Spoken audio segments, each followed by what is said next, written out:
I think a lot of us are waiting for the right time without necessarily allowing ourselves to be the right person. I think that a lot of life or a lot of success in life, a lot of happiness in life is really just alignment with whatever you see fit. And I think a lot of us don't realize we get to choose what we see fit in. I think alignment overall is a choice that we make consciously and intentionally throughout the day, throughout our entire lives.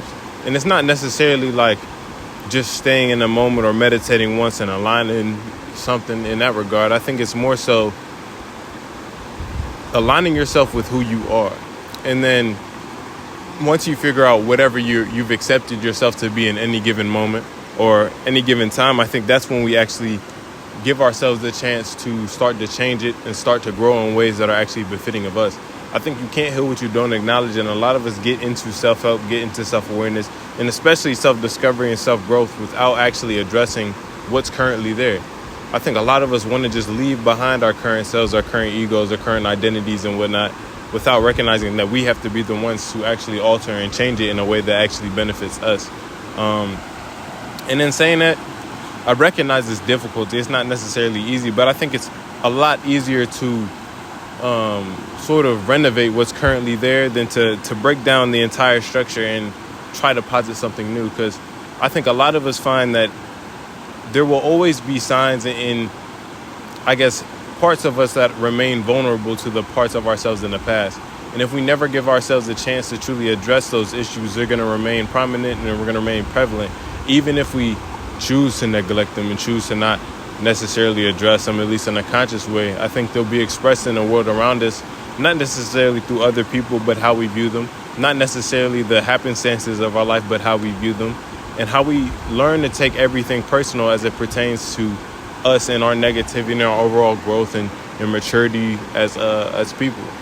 I'm realizing, especially recently, that once you sort of give it to yourself, that's the moment you have it. And I don't mean that to say that we have to fictitiously give ourselves everything that we have, but part of having something is addressing you have it. And part of addressing you have it is gratitude and appreciation for what you currently have. And that's why I think gratitude and appreciation go a very far way when it comes to alignment, when it comes to bringing yourself into the moment, allowing yourself to sort of be as you are. Because if we never learn to be grateful for what's currently here, then whatever we build on top of it won't be worth our gratitude. It won't be worth it in a way, because we might have those parts that shine the most brightly in regards to the things we stack on top of our previous selves. But as soon as something reminiscent of our past or reminiscent of whatever version of ourselves we're trying to escape from makes itself prominent, makes itself present, then we'll cease to be. We'll cease to be present in the moment, because a lot of us will tend to reflect on our past and tend to jeopardize our current alignment in reference to what we used to be.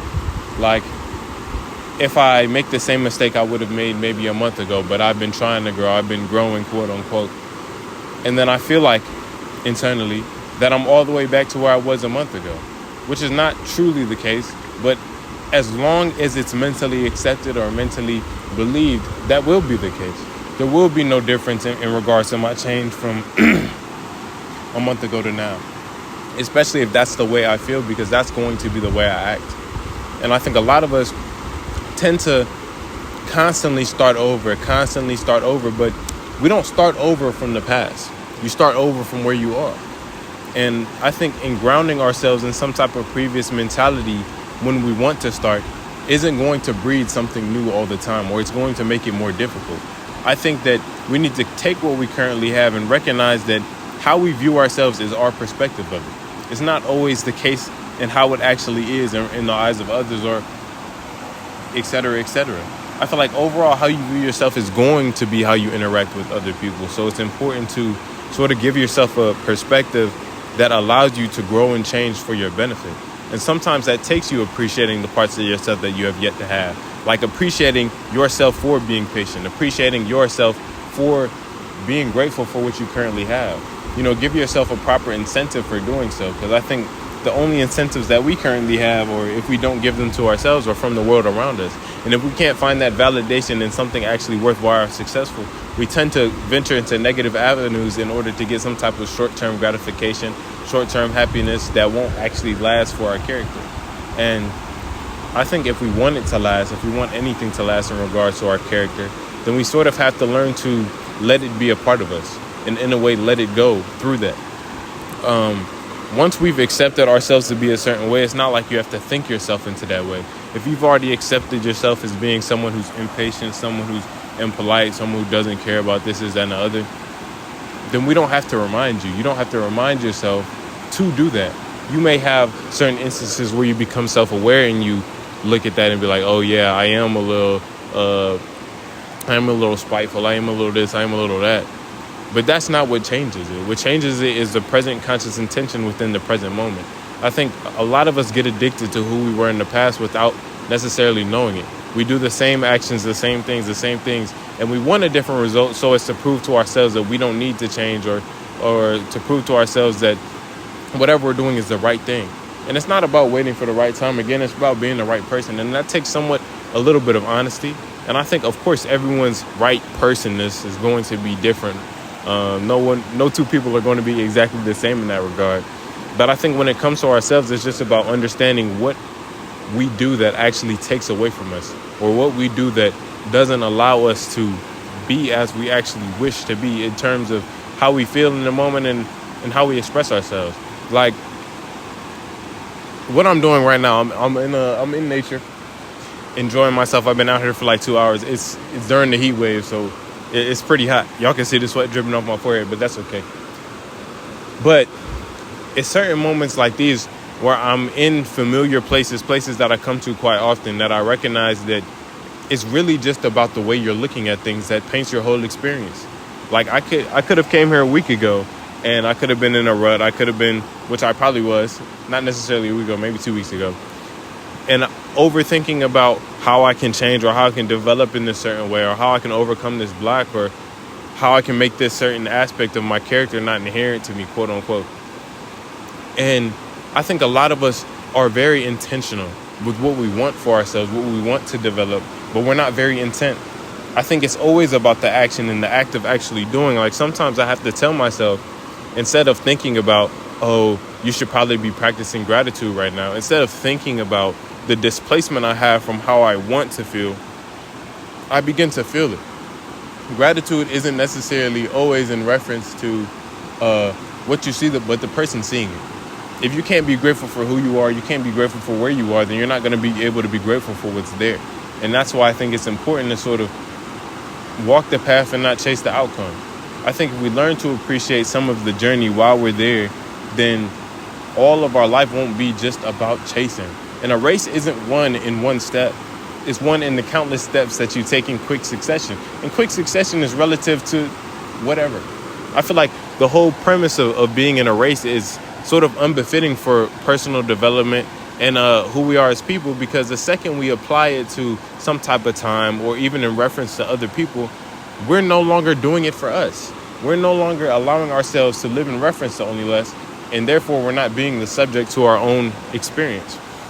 And I think being the subject to your own experience is what sort of brings a lot of our manifestations or whatever we desire into our life, because I think energy flows where attention goes. And if our attention is constantly placed in the past, and all we're going to do is replicate energy that recreates it. And if it's only placed in some type of future, then all we're going to have is anxiety about what is yet to come. But if we give ourselves the present moment and actually affirm ourselves while we're there and give our attention to the moment, a lot of things start to line up. Like in the past 3 days, I'll say, I started to genuinely commit to feeling good in the essence of feeling good, or feeling good in the essence of just being alive or existing, or saying to myself that feeling good was my natural state, or not even so much that, but like imagining that the world is sort of working with you because you're working for yourself. I feel like if you can put in a certain amount of work for yourself, then it's about the validation you give to that work you put in. And sometimes that validation isn't necessarily going to be expressed in the world front out and as soon as you do it. Sometimes it has to just be expressed by you, and you have to be content in doing so, because it's not about what you receive but what you give. But in doing that, I feel like in my personal experience, I've had over 3 opportunities just fall onto my lap as soon as I started actually attempting, or not even attempting, being grateful and appreciative of what I currently have, of all the things that have yet to come as well. Like, sort of, I always say this, but like smiling and watching. It's not about what comes, it's about who's currently there. Whatever comes is going to be whatever comes. And you have to be the one to sort of remain consistent. You have to be still and yet allow movement in a lot of ways in order to be able to find yourself outside of it. I think a lot of cycles need to be broken, and the only way to break a cycle at times is to be outside of it. I think a lot of us want to input a certain amount of effort along the loop, want to do this certain thing, and then it ends up leading us right back around the same loops that it kept us there in the first place.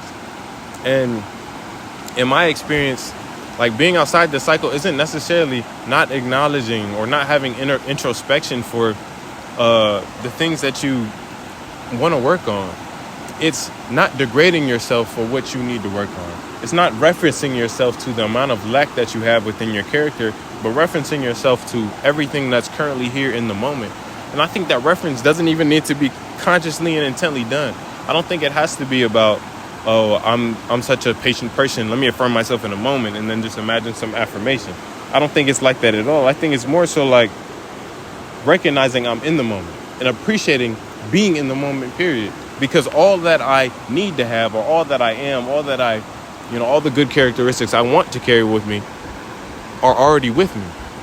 They're already here. And that's what I think letting go is what makes it stay, is recognizing that if you really want something to be inherent to your character, inherent to your person, inherent to your change, you have to act in accordance to that. Like, it's not like patience is something you consciously just hold on to mentally, like, oh, I'm patient. You have to be patient. You have to be present enough to exercise it. It's not about just thinking that you are and just attaching these certain words and labels, because these words and labels are what connote certain actions. They give certain actions a word.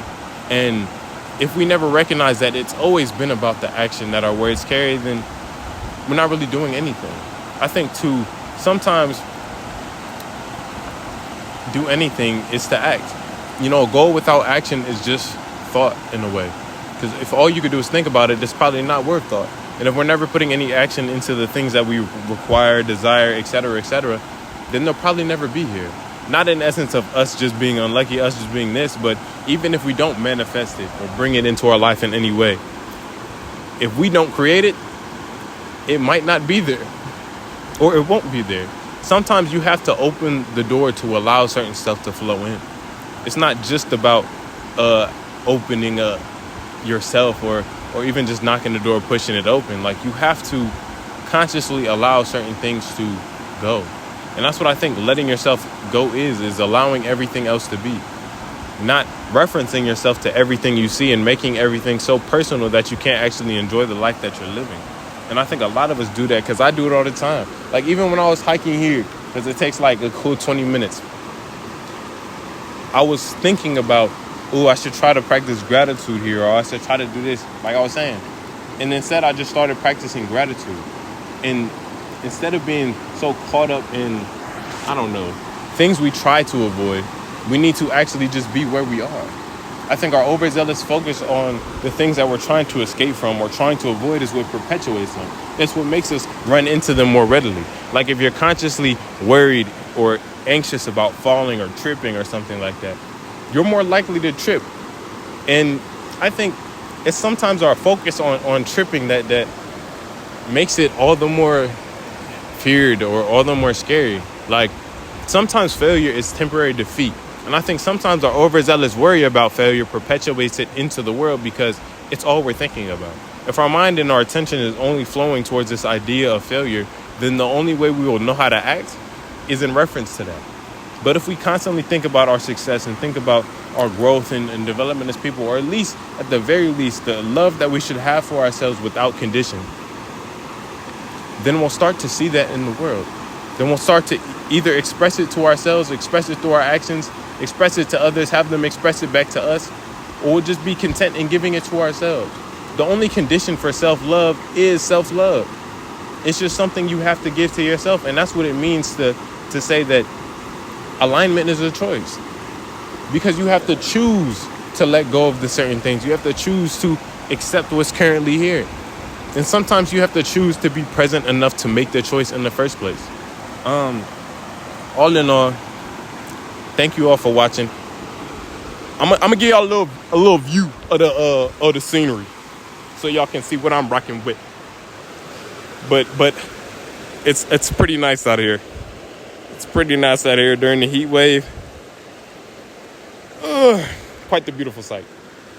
I can't complain. But hope you guys are taking care of yourselves, doing what you can with what you have, making sure your life is your own, and at least practicing some sort of self-love, because I think at the end of the day, we all deserve it. We all deserve a little bit of grace, a little bit of clarity when it comes to who we are. So thank you. Keep being great. Treat yourself like a friend. A lot on the way, a lot already here, etc., etc. Oh, and one more thing.